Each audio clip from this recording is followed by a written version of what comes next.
Topic है और हर एक एंट्रेंस के लिए बहुत ही इम्पोर्टेंट सर्किट है व्हीटस्टोन ब्रिज। इसके बारे में आज हम लोग बहुत मजे लेके पढ़ेंगे और बहुत यूजफुलनेस है, इसका यूज भी देखेंगे क्या है। लेकिन यूजेस के बारे में सिलेबस में बहुत ज़्यादा नहीं लिखा है, खाली ब्रिज सर्किट के बारे में लिखा है। हम लोग थोड़ा सा देख लेंगे इस किस काम में आता है हमारा। तो पहले इसके बारे में कुछ मैं बेसिक नॉलेज दे दूं। ये the circuit connection shown in figure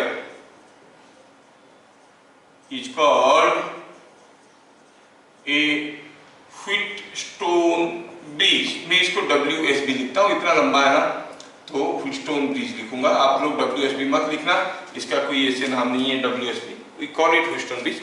समझाने के लिए ऐसे लिख रहा हूं। कौन सा सर्किट कनेक्शन? ये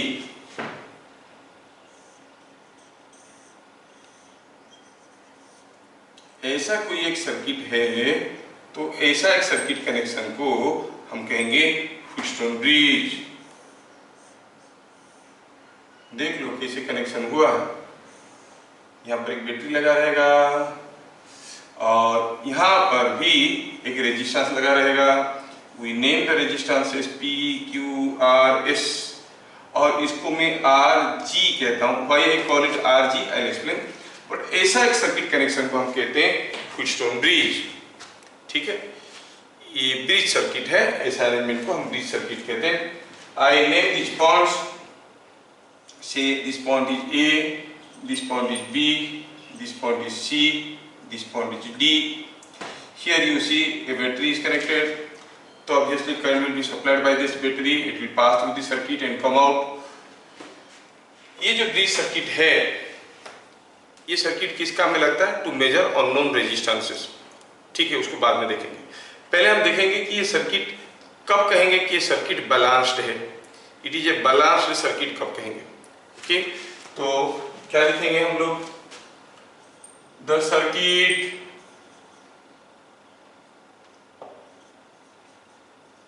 is said to be balanced. The circuit is said to be balanced if current in RG, मतलब मिडिल वाला RG। क्यों G लिख रहा हूं? क्योंकि यहाँ पर एक गाल्वानोमीटर लगा रहता है, गाल्वानोमीटर का रेजिस्टेंस है, इसलिए RG कहते हैं। करंट इन RG is और current in middle limb RG is 0। अगर ये ऐसा कुछ अरेंजमेंट हो गया, ऐसे ऐसे कुछ वैल्यू हम चुन लिए कि पता चला कि इसमें क्या करंट जा रहा है? 0, तो हम कहेंगे सर्किट इज बैलेंस्ड। सर कैसे पता करेंगे कि 0 होगा? अगर हुआ, हम ये P, Q, R, S, RG सबको ऐसे ऐसे चुन लिए, ऐसे ऐसे एडजस्ट कर लिए कि पता चला यहाँ पे करंट 0 हो गया। यहाँ पर अगर करंट 0 हो गया तो हम कहेंगे सर्किट इज बैलेंस्ड। ठीक है, जब कोई ऐसा सर्किट बैलेंस्ड कंडीशन में है, at balance condition you will see, जब ऐसा कोई सर्किट बैलेंस कंडीशन में है, ये रेजिस्टेंसेस के बीच में एक रिलेशन रहता है। क्या रहता है?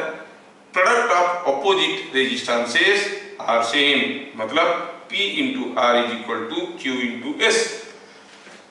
At balance condition P into R is equal to Q into S।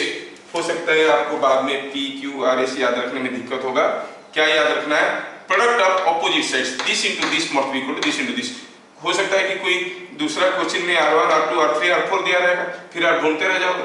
So in that case what you have to remember, this into this is equal to this into this. At balance condition, ये condition is satisfied अगर and the converse is also true, and the converse is also true.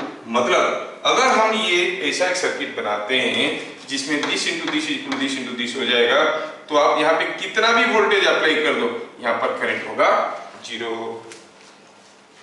ये है इस circuit का खासियत, इसी circuit का magic. अगर मान लो कि just for sake of example मैं ऐसा एक सर्किट कनेक्शन करता हूँ, ये ले लेता हूँ 2 वोल्ट और ये ले लेता हूँ 12 वोल्ट, सॉरी 2 ओम, ये 12 ओम और ये ले लेता हूँ 6 ओम और ये 4 ओम और ये कुछ भी ले लो, कुछ भी ले लो 10 ओम और यहाँ पर कुछ भी वोल्टेज लगा दो 10 volt, 20 volt, 30 volt, 100 volt, you will see यहाँ पे करंट क्या होगा, 0, because 2 into 12 equal to 6 into 4। ऐसा होता है, बट ये साइंस है, कोई चीज होता है बोल के तो नहीं होता है, हमें उसको प्रूफ करना होता है, तो हमें प्रूफ करना पड़ेगा। The converse is also true का मतलब हुआ, अगर हम कहेंगे सर्किट बैलेंस्ड है, अगर हमें दिख गया कि यहाँ पे करंट 0 है तो ये कंडीशन सेटिस्फाई करेगा, और अगर ये कंडीशन सेटिस्फाई किया तो ये करंट यहाँ पे 0 हो जाएगा। ठीक है, ये चीज हमें करना है, प्रूफ करना है। चलिए ध्यान से देखते हैं, प्रूफ देखते हैं। जो लोग अच्छे बच्चे हैं हमारे, जो हमारे ध्यान से सारे नोट्स सुन रहे होंगे, पढ़ रहे होंगे, उनके लिए तो ब्राइट फ्यूचर है। उनको मालूम नहीं है कि मैं किस लेवल का चीजें उनको दे रहा हूँ। भूल जाते हैं तो फिर क्लास 12 में फिर से सारा चीज रिपीट करना पड़ता है, नहीं भूलेंगे तो मस्त। ठीक है, जो लोग ढंग से सारा चीज सीख रहे हैं उनको कोई भी एंट्रेंस में टॉप 10 में आना कोई डिफिकल्ट नहीं होगा, क्योंकि आधा से ज्यादा जरूरत की पढ़ाई हम लोग यहाँ पे कर ले रहे हैं। खैर, हमें प्रूफ करना है कि ये ऐसा है, तो आप दूसरे सर्किट कर सकते हो, मैं सेम सर्किट को ड्रॉ करूंगा। अब क्या हुआ कि जैसे हम स्विच ऑन किए, इधर से तो कुछ करंट आएगा तो इधर से कुछ करंट जाएगा, इधर से कुछ दूसरा करंट जाएगा, क्योंकि रेजिस्टेंसेस आर डिफरेंट। अब ये एक्स करंट यहाँ पर आया, एक्स यहाँ पे आया, उसमें से 0 इधर भाग गया, मतलब इधर भी होगा एक्स करंट। वाई करंट इधर से आया और इधर से 0 आके उसके साथ मिला, y plus 0 is y, so like this. क्या लिखेंगे, at balance condition as the current in Rg is 0, therefore the current distribution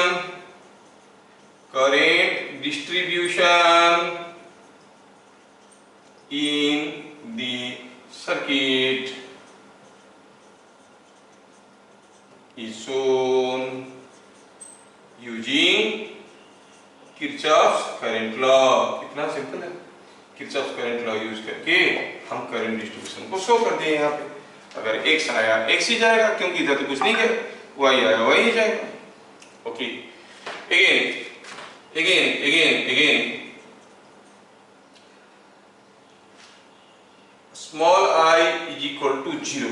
यहाँ पर एक कैपिटल आई था, यहाँ पर एक स्मॉल आई था, ध्यान रहे ये स्मॉल आई था और इसको स्मॉल ig लिख देते हैं क्योंकि it is passing through Rg।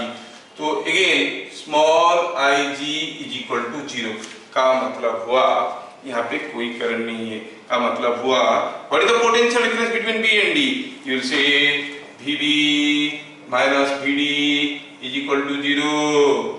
समझ में आया क्या? VB minus VD is equal to 0, and how we calculate VB minus VD? By moving from D to B। चलो हम D to B मूव करते हैं। कौन से रास्ते में? किसी भी रास्ते में जाओ, आप चाहो तो ऐसे भी जा सकते हो, आप चाहो तो ऐसे भी जा सकते हो, ऐसे भी जा सकते हो, ऐसे भी जा सकते हो, ऐसे घूम के D से B जाना है, ऐसे भी आ सकते हो। There are hundreds of ways। VB minus VD 0 है, मतलब D से B जाना है, following the path DAB, along path DAB, VB minus VD is equal to VB minus VD is equal to D to B जाना है। Here you are going in the opposite direction of current, so you gain potential कितना I into R, gain कर रहे हैं इसलिए positive है, Y into S। इधर से here you are going D to B, here you are going in the direction of current, so we will lose potential कितना P into X, lose कर रहे हैं, लिखेंगे P into X, so this is VB minus VD, but VB minus VD is 0. Why? Because we have taken the current here is 0. Similarly, along अच्छा, इससे और एक चीज पता चल गया कि ys is equal to px. ये मिल गया ys is equal to px. Now along path, कौन से पाथ? इधर से वाले पाथ में जाते हैं, dcb क्या होगा? vb minus vd. सोचो तो vb माइनस vd. अब क्या होगा? d to b जाना, इधर से जाओ तो you are going in the direction of current, you will lose potential. कितना? I into r. I तो नहीं है, y है, y into r.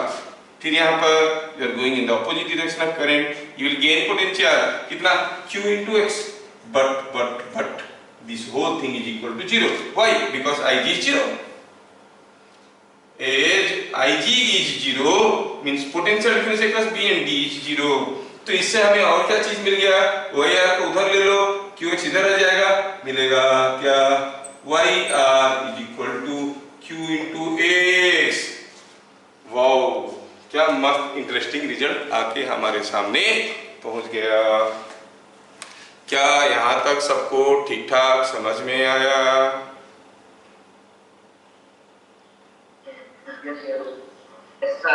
Yes. Now अब मैं ये सर्किट को यहाँ से मिटाता हूँ, क्योंकि आप तो समझ गए हो. अब सर्किट के साथ ज्यादा कुछ नहीं करना है. We have to go for the further calculation. ठीक है, तो क्या देखिए, दो चीज हमारे सामने आया. क्या? ys is equal to px and yr is equal to qx. Just divide कर दो, y कैंसिल हो गया. क्या मिला?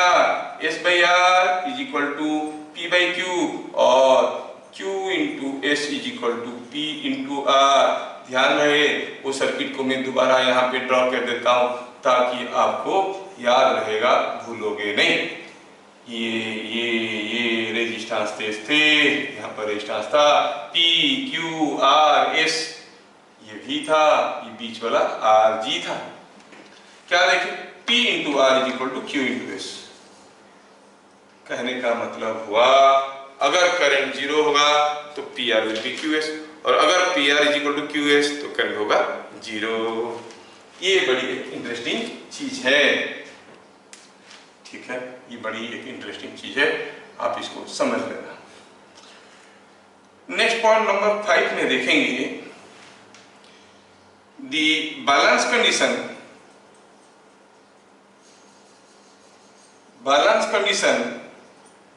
Does not depend on. ये बैलेंस कंडीशन किसके ऊपर डिपेंड नहीं कर रहा है? देखो तो PQRS के ऊपर डिपेंड कर रहा है. इसके ऊपर डिपेंड कर रहा है क्या? कितना वोल्टेज दें? नहीं. क्या? Bit number 1 V, the potential difference applied. मतलब ये नहीं कि कम वोल्टेज देने से, कम पोटेंशियल डिफरेंस देने से करंट 0 होता है, ज्यादा देने से 0 नहीं होगा. कितना भी पोटेंशियल डिफरेंस दे दो उसके ऊपर डिपेंड नहीं करता है. और क्या? RG, the resistance of middle limb. ठीक है, मिडिल लिम्ब की रेजिस्टेंस के ऊपर डिपेंड नहीं करता है. ठीक है, यहाँ पर और एक इंपॉर्टेंट क्वेश्चन आता है, उसको भी हम लोग अभी देख लेंगे. लेकिन हमें बहुत बढ़िया से ध्यान रखना चाहिए कि if PR is equal to QS, if PR is equal to ये A, ये B, ये C, ये D था. If PR is equal to QS, current in this middle wire is 0 and potential difference across B and D is 0. ये भी याद रखना. They will ask you for what value of this resistance? VB is equal to VD, means you must understand VB minus VD is 0, means you are talking about the balance condition of the Wheatstone bridge. समझ में आया क्या? तो अभी इसमें और एक important चीज मैं आपको बताने वाला हूं, जो कि आजकल बड़ी पॉपुलर हो गया है 4-5 साल से. ठीक है, लेटेस्ट है, थोड़ा इसको देखते हैं हम लोग.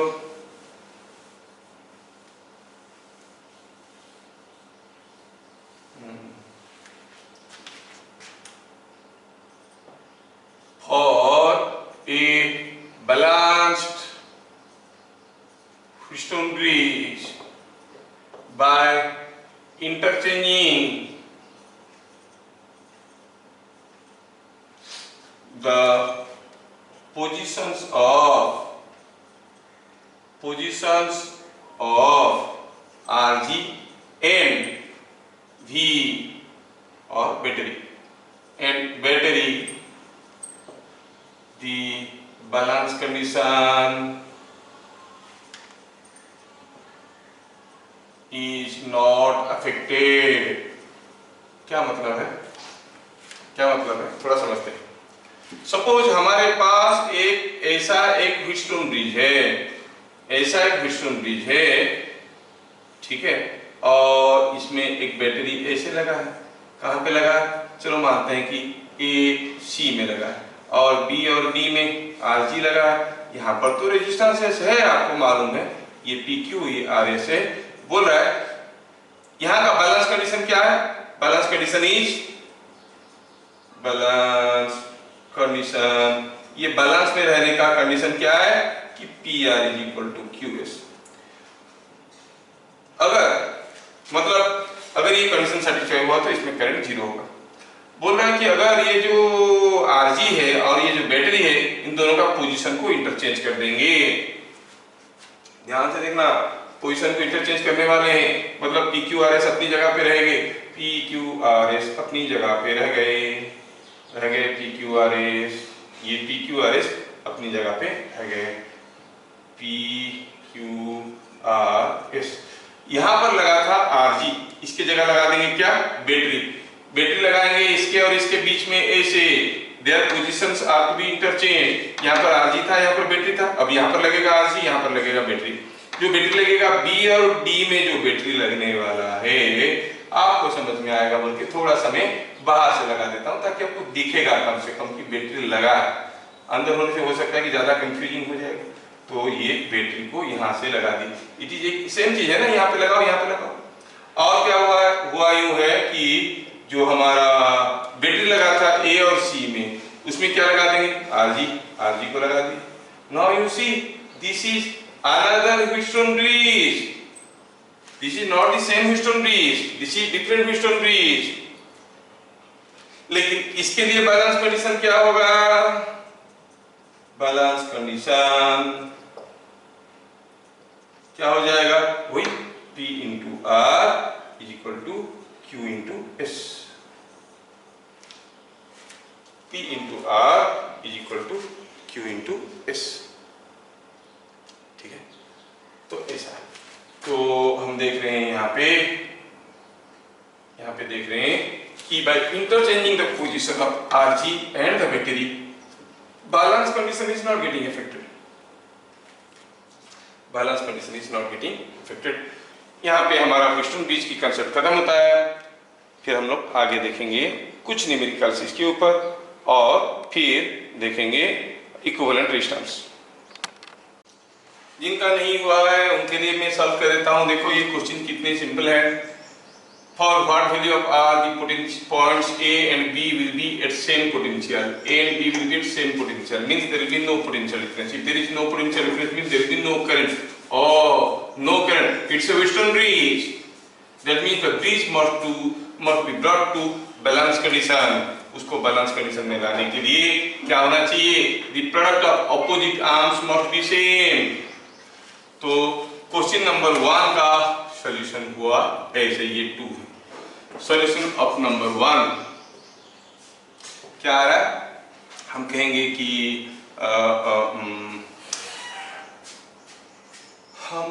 कि इसमें कि for VA is equal to VB, that is VA minus VB is equal to 0, 3 into R must be equal to 2 into 9 means R must be equal to 6 ohm।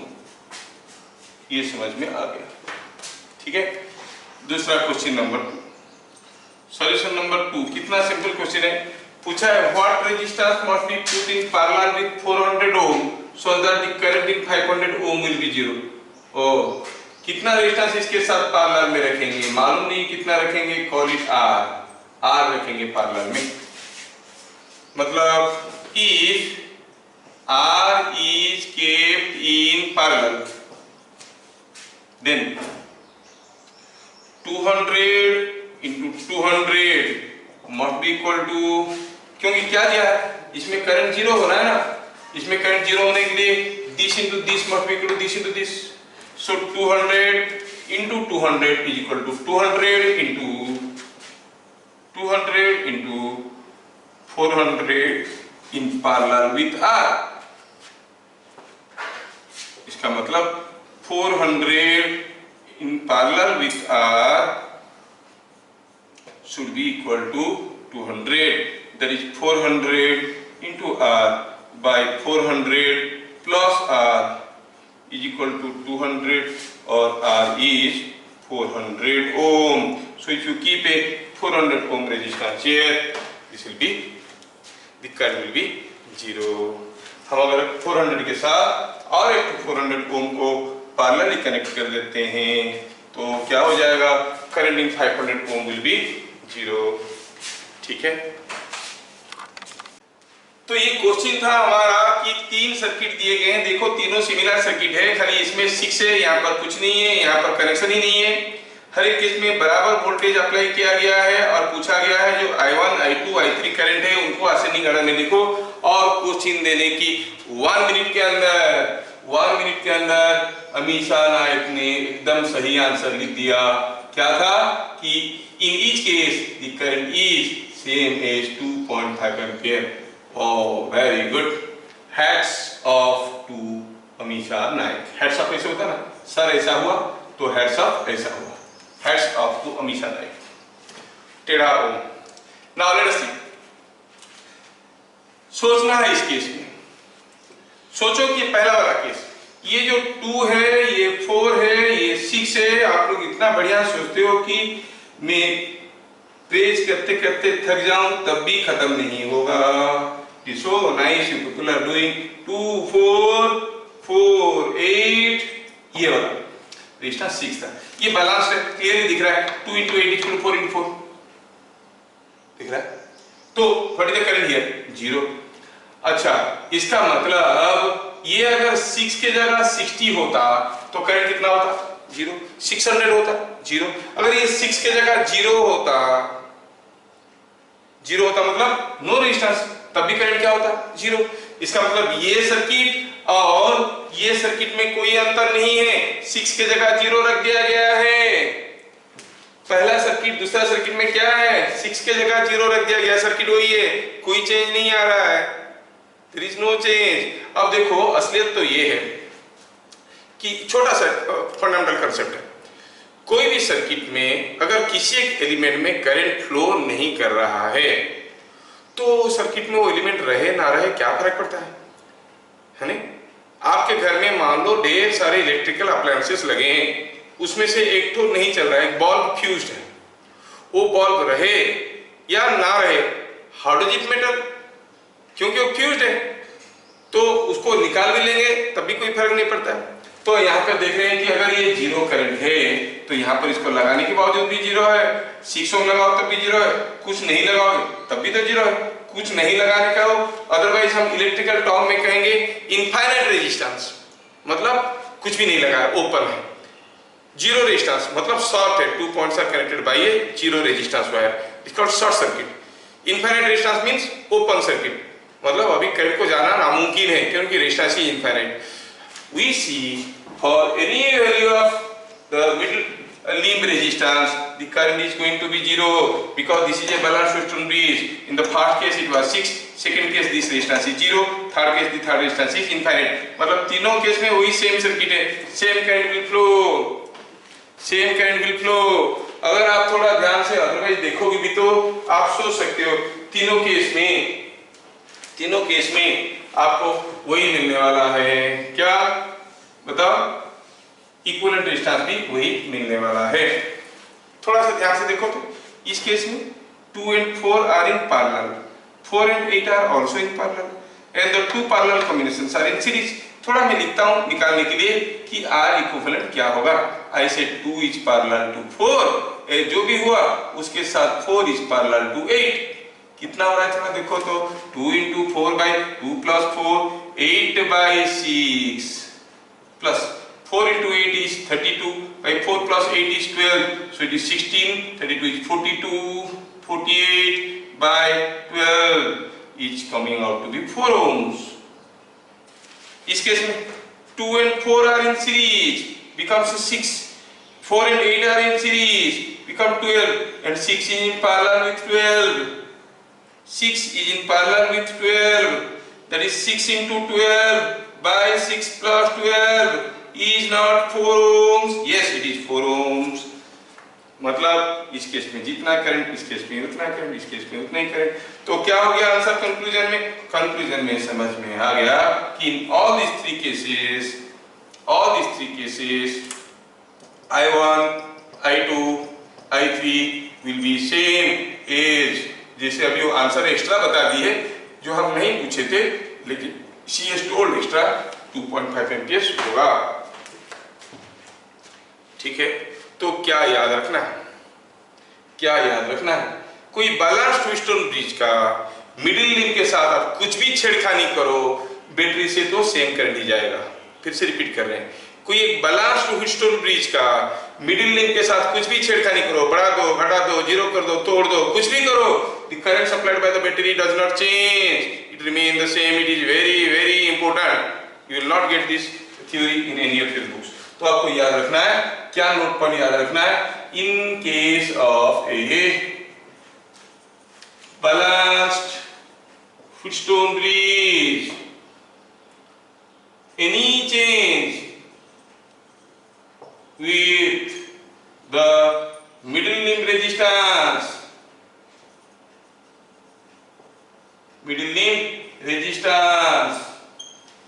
does not affect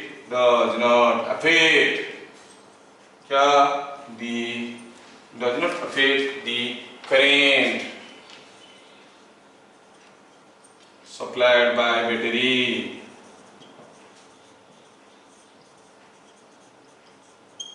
ये बहुत ही एक important चीज है, वो आपको याद रखना है। क्या मेरी बात सबको समझ में आया? Yes sir. अगला क्वेश्चन आपके लिए क्वेश्चन नंबर 4। मैं आपको एक क्वेश्चन दिखा रहा हूँ, थोड़ा ध्यान से इसको देखना और समझने की कोशिश करना। ये है एक सर्किट, से it is R1, R2, R3, R4, R5. Now I applied a battery here, say V put. If each resistance is R, then current in which resistance? Current in which resistance is 0? आपको सोच के बताना है। अगर ये हर एक resistance R है तो कौन सा रेजिस्टेंस में करंट 0 है? दिमाग पर जोर लगाइए, आप लोग कर सकते हैं इसको।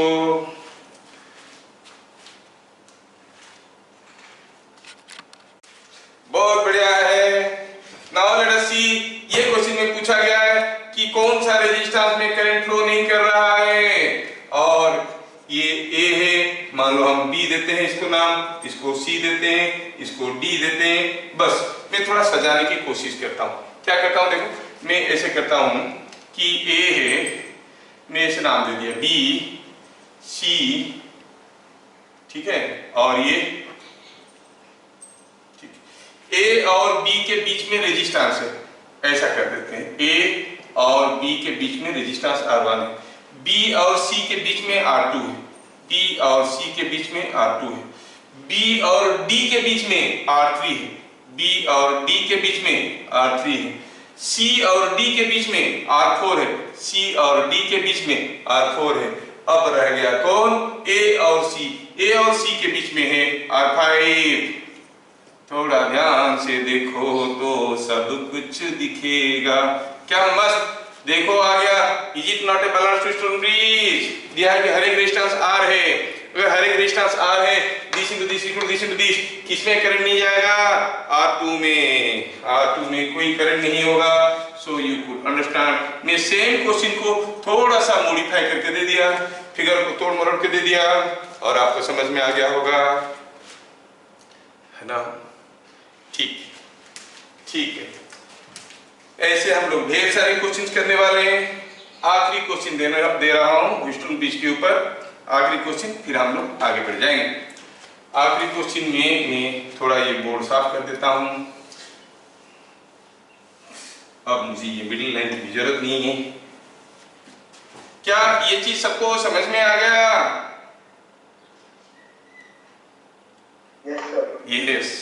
यस। तो बढ़िया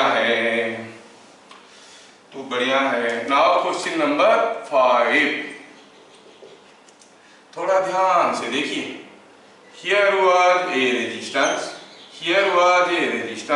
say this was 4 ohm and this was say it was 6 ohm, and here is a wire.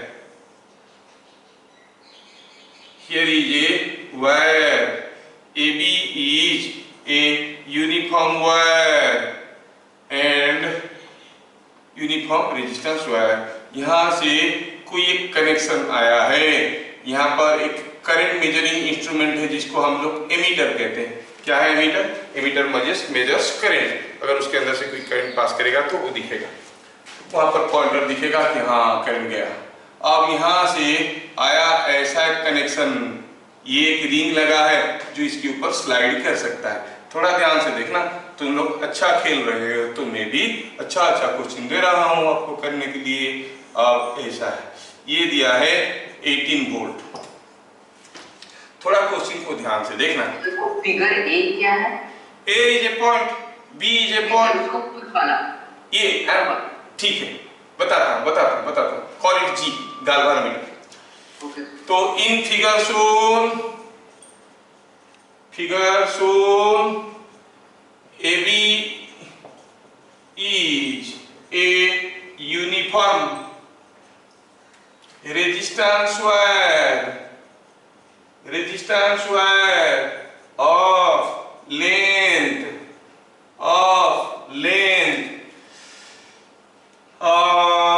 say it is something like 60 centimeter। ये 60 सेंटीमीटर लंबा वायर है। P is a sliding point on it। P is a sliding point on it when P was slowly अच्छा और क्या है? G is a galvanometer to measure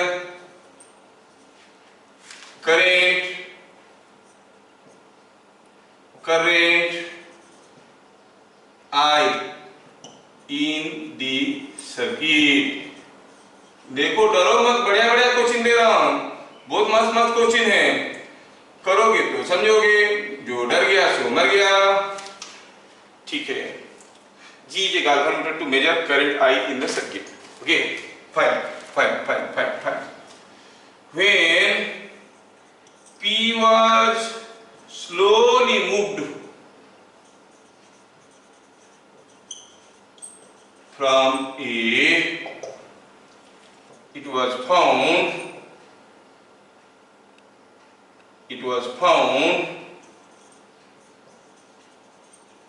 that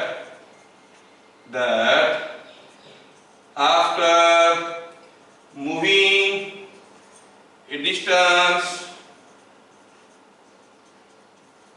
x, the galvanometer reads 0। ये 0 reading दे रहा है भैया, मतलब कोई करंट नहीं जा रहा। Find x। ठीक,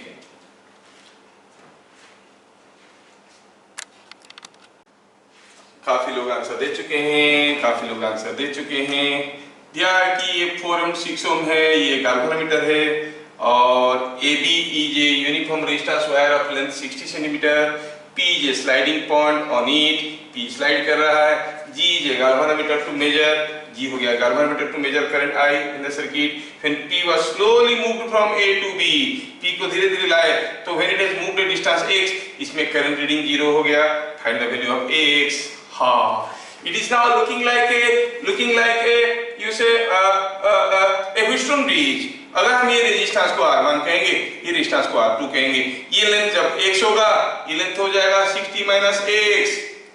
सॉल्यूशन में क्या लिखेंगे?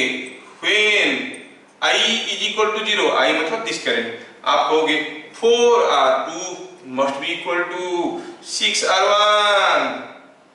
वाओ, मस्त है। 4R2 is equal to 6R1। अगर 4R2 is equal to 6R1 हुआ तो इसका मतलब R1 by R2 क्या हो गया? R1 by R2 is 6 by 4।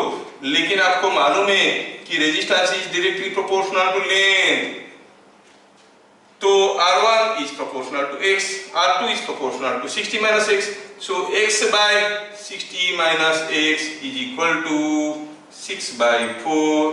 इसमें से x निकालो 24 सेंटीमीटर। आओ आओ आओ आओ, आई एम सो हैप्पी, आप लोग बहुत बढ़िया कर रहे हो, very good. So I got the answer. क्या सबको समझ में आया?